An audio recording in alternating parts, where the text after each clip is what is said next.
What do you think about the limit on the MRR to $100? I think it's cool. I think that I mean, I don't really think over $100 for something makes a ton of sense most of the time. Hmm. I think it's a pretty good call. I mean, I don't think I pay $100 a month for anything. Um, Yeah.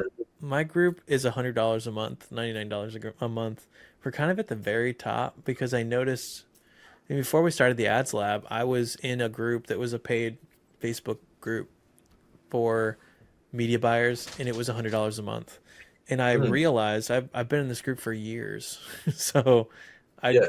I decided if it's working there, um, we would do something like that, but we were gonna make modifications to make it school related, and then also just really encourage everybody sharing as much information as possible about their actual tests.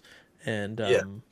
but I mean, I don't know. I think $100 is a lot. Like for us in 2025, our goal is actually to like add a lot more to the offer so that it feels like a really good deal. And so Yeah. I think you got to do a lot for $100 a month group.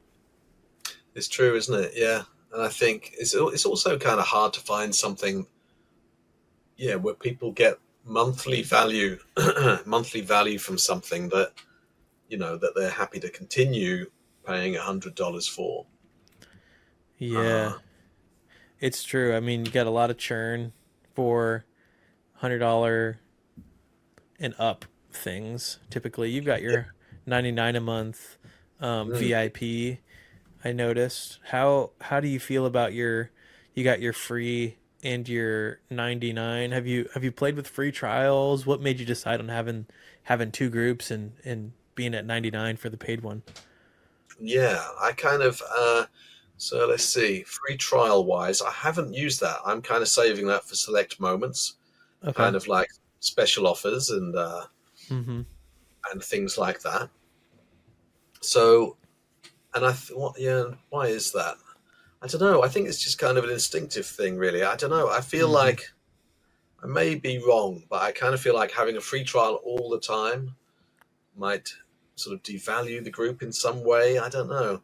Yeah. And also, I guess I don't know. I think we creators are probably sometimes way too paranoid about that whole fear of someone coming in, just stealing, absorbing all the wisdom and going Yeah. away again. And it's probably quite a silly thing to worry about, Mhm. but Yeah, I nevertheless, mean, I feel like a some there's something fundamental about I see this element in a group that needs to be thought out thoroughly, which is just like why would people stay forever? What is the mm, element that you have in which like they can't learn in some amount of time and leave? What keeps them there permanently? And I also like to figure out what is that in a way that's not just like because community is the answer. mm, What is it about what about the community? I feel like it's an important distinction. It's what I think the bigger groups have that the people that are having trouble scaling don't have. And yeah. yeah, I mean for I'm curious what it is for you, how you think about that question. For me, it's sort of the creative tests, seeing what everyone's spending all the time. This is the thing that we thought was like, that's a timeless, prices changed on the auction all the time, and so knowing now what people are running, what's working now, and not, it's different, and so that's why people would tune in. It's not the tutorials that people want. So for me, it was like we'll put that in there, we'll be good at it, but like it's really the shifty knowing now what's going on thing. But yeah, I mean, how do you think about this? Like, what what what are why are people going to stay for the long term question?